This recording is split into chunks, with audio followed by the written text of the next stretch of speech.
अली पन्नू आकिल से मुत्तसिल कच्चे के इलाके में दाखिल हो रहे हैं, द नोटोरियस कच्चा। और यहाँ पर एक चीज जहन में रखिएगा जाते हुए कि यहाँ हर शख्स दुश्मन नहीं है, हर शख्स बुरा नहीं है, और यही ह्यूमन शील्ड है कच्चे के इन डाकुओं की, जिनको सिंधी जुबान में धाड़ियल कहा जाता है। यहाँ के जो मशहूर मारूफ धाड़ियल हैं, उनका सबसे बड़ा हथियार भी यही ख्वातीन, बच्चे, बुजुर्ग और वो फैमिलीज हैं, ताकि इनके खिलाफ बिल्कुल मुकम्मल ताकत के साथ ऑपरेशन ना किया जा सके।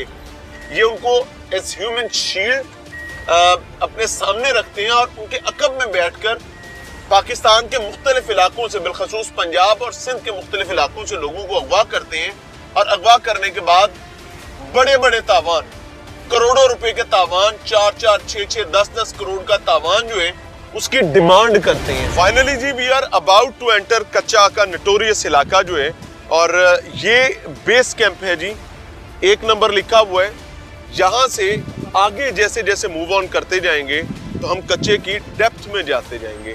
अच्छी चीज ये है कि यहाँ पर सिंध पुलिस जो है वो चौकस और कार्बन नजर आ रही है। आगे चलते जाएंगे और मामलात को देखते जाएंगे।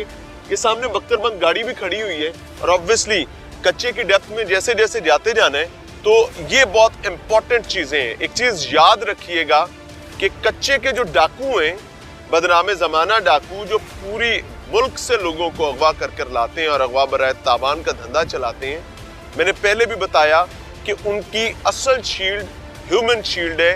बेगुनाह ख्वातीन, बेगुनाह बच्चे, बेगुनाह बुजुर्ग, और वो लोग जो डाके के इस बिजनेस से ताल्लुक नहीं रखते हैं। बहरहाल समझ रहे हैं। राना नसरुल्लाह साहब हमारे साथ मौजूद हैं जी, और वो इस इलाके को बेहतर अंदाज में जानते हैं, तो उनसे समझते हैं। अस्सलाम वालेकुम जी। वालेकुम अस्सलाम। डीएसपी साहब सेहत अच्छी है, मिजाज ठीक है? अल्लाह का शुक्र जनाब। सर ये स्पॉट जहाँ पर हम खड़े हैं, ये पिकेट 1 नजर आ रही है। जी जी।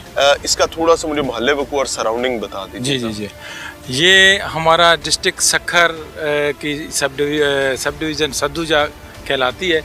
मैं वहाँ का डिप्टी सुपरिटेंडेंट हूँ। तो ये आईजी साहब ने माजी में हमें जो प्रोटेक्टिव बंद के लिहाज से पिकेट्स बना के दी थी, क्योंकि यहाँ से अक्सर डेकवेट की क्रॉसिंग होती है, जो जाके हमारे सी पैक रोड जो चल रहा है हमारा, ये बिल्कुल साथ ही है। तकरीबन यहाँ से मैं समझ रहा हूँ हार्डली 1/2 and 1 किलोमीटर होगा।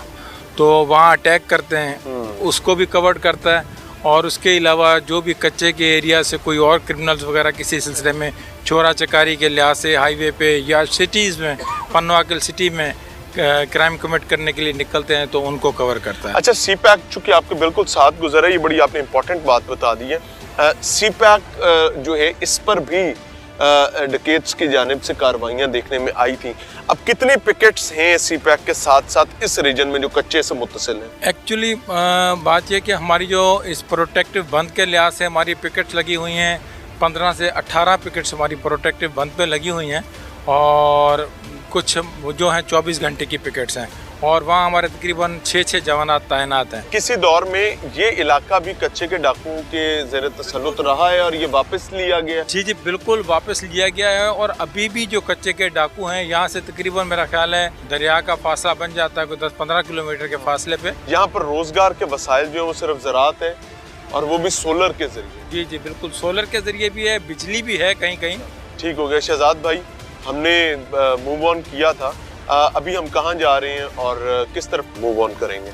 अभी हम फर्दर जो है वो नीचे कच्चे में जाएंगे। ये वेपन का डिफरेंस कितना है हमारा और डाकुओं का? हमारा और डाकुओं का अगर वेपन देखा जाए तो हमारे पास जो वेपन है वो तो वही है जो हमारे पास अलॉटेड है, जो कन्वेंशनल। हाँ, जो कन्वेंशनल जो हमारे पास वेपन है, मतलब हम AK-47 यूज कर रहे हैं, या कुछ जगहों पे हम G3 वगैरह यूज कर रहे हैं। डाकुओं के पास जो है वो अनकन्वेंशनल वेपन है। इनके पास भी वो वाले स्नाइपर्स और वो वाली चीजें देखी गई हैं जो बहुत ही लेटेस्ट किस्म की वेपन है। रॉकेट लॉन्चर्स, उनके पास स्नाइपर्स हैं, बिल्कुल दूर से टारगेट कर सकते हैं। बिल्कुल दूर से टारगेट। जो स्नाइपर होता है उसकी जो रेंज होती है वो 1000 मीटर से, यानी कि 1 किलोमीटर से आप बिल्कुल ठीक अपना जो है वो निशाना देख सकते हैं। गनशिप हेलीकॉप्टर्स की भी गन सुना है यहाँ पर इस्तेमाल होने में, कोई ऐसी इतलात भी आई, कोई ये बात भी है? हाँ वो तो है। I am talking about the gun. जी जी, गन्स बिल्कुल है। मैंने वही आपसे अर्ज किया ना कि वो जो स्मगलिंग के थ्रू सामान आ रहे हैं, जिस तरह से वो। अच्छा, एक मुझे बड़ा प्रॉब्लम समझने में आया, शायद मेरी नालायकी है उसमें, हमारे साथ इंडिया का बॉर्डर यहाँ पर अटैच नहीं हो रहा। जी कहीं हमारे साथ अफगानिस्तान का बॉर्डर भी यहाँ पर अटैच नहीं हो सकता। या इंडियन इंटरेस्ट हो सकता है या अफगानिस्तान से कुछ ऐसी खराफात आ सकती हैं, ये यहाँ पर वेपन ट्रेवल कैसे करवा लेते हैं? बिकॉज यही रास्ते हैं, यहीं से गुजर के जाना है और वेपन पहुँच भी जाते हैं और बेतहाशा पहुँचते हैं। असल में जो आपके बॉर्डर्स हैं वो पोरस बॉर्डर्स हैं, तो उस तरह से इनको वेपन मिल जाता है। बहरहाल आपको अब अंदाजा हो जाना चाहिए कि कितना टफ इलाका है। बहरहाल मूव ऑन करते हैं। लेट मी से वन थिंग कि मुझे यहाँ पर वो सामने आपको पुलिस की गाड़ियों की लाइन है, उसमें एक बख्तरबंद गाड़ी भी खड़ी है, लेकिन खूबसूरत तरीन चीज इस कच्चे में और बल्कि उम्मीद की किरण जो मुझे नजर आई है वो ये है जनाब, बच्चे जो हैं अपने स्कूल से वापस आ रहे हैं, यानी तालीम से दुश्मनी की वजह से हालात यहाँ पर खराब रहे, लेकिन अल्हम्दुलिल्लाह जो इलाके पुलिस के कंट्रोल में, सिंध पुलिस के, वहां पर ये ब्यूटी हमें नजर आ रही। मैं इनसे बात करूंगा और समझने की कोशिश करूंगा। अस्सलाम वालेकुम, क्या हाल है? ठीक हो? अच्छा मुझे बताओ, बड़े होके बनना क्या है? क्या बनना है? फौजी। फौजी? अरे अरे तू तो गले मिलना, तू तो बहुत कीमती आदमी। क्या बनोगे बड़े होके? फौजी। ये भी फौजी है। हाँ जी। पुलिस। पुलिस। क्या? पुलिस। अच्छा अच्छा, वाह भाई वाह, वेरी गुड। आपने क्या बनना है? डॉक्टर। डॉक्टर? डाल बोला, मैं डर गया एकदम। अच्छा डॉक्टर, ठीक है, वेरी गुड यार, शाबाश। आपने क्या बनना है? डॉक्टर। डॉक्टर। आप? फौजी। फौजी। एक बात मेरे बच्चों याद रखो, जिंदगी बहुत खूबसूरत है, दुनिया पूरी मजा कर रही है, लेकिन अगर आपने जिंदगी में कुछ कमाना है, कुछ अच्छा इंसान बनना है, तो दूसरों की मदद करनी पड़ेगी। आपको पता है ना यहाँ का बड़ा मसला क्या है? हमने वो नहीं करना। ऐसे ही है तो चले नारा एक लगाएं, पाकिस्तान जिंदाबाद का लगाएं नारा, तो फिर मिलके लगाते हैं, पाकिस्तान पाकिस्तान पाकिस्तान। ये जी कच्चे के मेरे मासूम बच्चे हैं और मेरी दुआ ये है कि अल्लाह ताला इनके कल की हिफाजत करे। और ये जो तालीम का जेवर इनके माँ बाप ने, इसमें सबसे बड़ी कंट्रीब्यूशन इनके पेरेंट्स की है, जो इनके माँ बाप ने इनको पहनाया है। उसके बाद रियासत ने जो सपोर्ट की है, सिंध पुलिस का जो रोल है, इट मस्ट बी अप्रिशिएटेड। शाबाश कच्चे के बच्चों, आप हमारे पाकिस्तान का मुस्तकबिल है। जीते रहे बच्चों, सलामत रहे। मंजूर अहमद, आप इधर के रिहायशी हैं या इनके टीचर हैं? टीचर भी हूँ, रिहायशी भी हूँ। कहाँ पढ़ाते हैं इन्हें? आप सेवाई फाउंडेशन में पढ़ाता हूँ। अच्छा, बच्चे सही पढ़ रहे हैं माशाल्लाह। इनको पढ़ा लिखा नौजवान बनाना है, इस कच्चे की तकदीर बदलनी है। आप मेहनत करेंगे ये बन जाएंगे, आप मेहनत नहीं करेंगे तो ये रुल जाएंगे, ठीक है ना? रियासत ये कर सकती है, उन्होंने आपके तहफ्फुज़ का बंदोबस्त किया हुआ है। जी जी। कमियां कुताहियां होंगी, लेकिन आपका किरदार अच्छा होना चाहिए। अल्हम्दुलिल्लाह। जीते रहे। अल्लाह हाफिज। क्या बनना है यार तुमने? बोलो बोलो। छाती ने? ऑफिसर। ऑफिसर, वेरी गुड जी। वो देखें जी दूर से वो बच्चे पगडंडियों पर स्कूल से पढ़ के वापस आ रहे हैं और ये पन्नो आकिल के कच्चे का इलाका है जी। और लेकिन एक हार्ड लक है कि बहुत सारे, मैं हमेशा ये बात कहता हूं कि बुरे लोग नंबर ऑफ देम होते हैं, लाइक 2%, 5%। वो 5% पूरे कुमाश और पूरे मुआशरे के लिए लानत समेट लेते हैं। यहां पर ये है फ्यूचर कल का। वो देखें, अगर आपने देखा नहीं किसी को पगडंडियों पर पढ़ने स्कूल जाते हुए, इनके पाँवों में शायद प्रॉपर जूते भी नहीं होंगे, इनके बैग टूटे होंगे, इनकी किताबें फटी होंगी, but still they are willing to get education, appreciated. अच्छा नाजरीन, इससे आगे गाड़ियां नहीं जा सकती, ये इसके बाद पैदल मूव करेंगे। लेकिन एक चीज जो मैं दिखाना चाह रहा हूं, जस्ट इधर आए जी, सर आगे आए। ये अभी हम सिर्फ मूव ऑन कर रहे हैं, दिस इज द सिचुएशन। ये इन सिचुएशंस में, इन कंडीशंस में सिंध पुलिस के जवान अपनी ड्यूटीज अदा कर रहे होते हैं। पाकिस्तानियों ये बात सुनिएगा, सिर्फ इसलिए कि अपने पाकिस्तानियों को महफूज बना सकें, तो they are the real heroes. ये देखें आप, ये देखें भाईजान, इधर आए जरा, घूमिएगा घूमिएगा। मोराल आइए सर। पक्की बात? जी सर। कोई परेशानी तो नहीं? नहीं। इनसे डरते तो नहीं है डाकुओं से? हाँ, डरते होते तो यहाँ आते हम। आप डर गए तो कौम गई, पता है?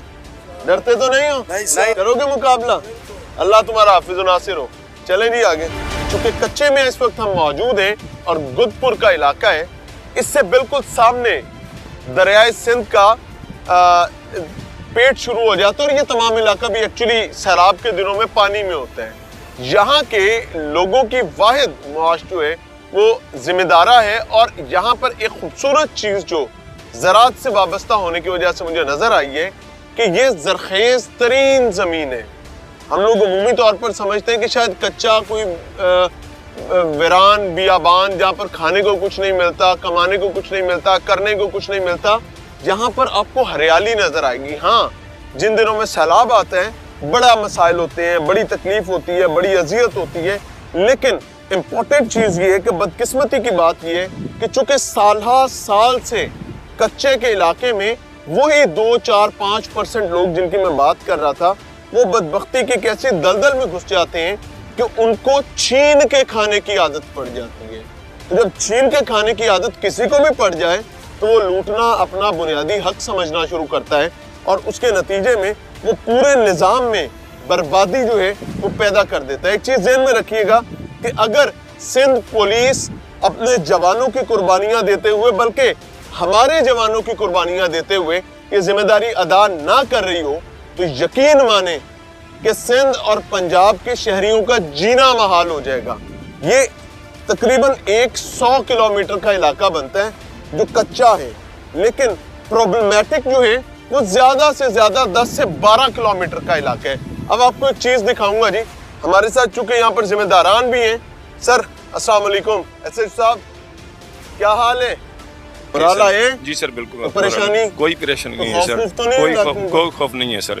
पुलिस मेरा के खौफ कैसे रखेंगे सर? लेकिन अगर आप काम नहीं करेंगे तो शहरियों को खौफ हो जाएगा। नहीं, हम काम करते रहते हैं, इसलिए तो आए हैं इधर जंगल में आए हुए हैं। हाँ। मुकाबला करने के लिए, देखने के लिए कौन हमारे पास नजदीक आ रहा है। यहाँ की सबसे मुश्किल चीज क्या है? मुश्किल चीज ये रास्ता नहीं है, खास करके एक्सेस नहीं है। जी सर, डाकुओं को रास्ता मिलता है, उनको मिलता है। हुकूमत और पुलिस और लोग उनको फैसिलिटेट कर रहे होते हैं क्योंकि यहाँ बाकी लोग भी है ना, डाकू अकेले तो नहीं है उनकी आड़ में, लेकिन पुलिस को रास्ते में मसला होता है। रास्ते में आना जाने के थोड़े हमारे परेशानी होती है क्योंकि गाड़ियों का रास्ता नहीं होता है, उसकी वजह से थोड़ी परेशानी होती है।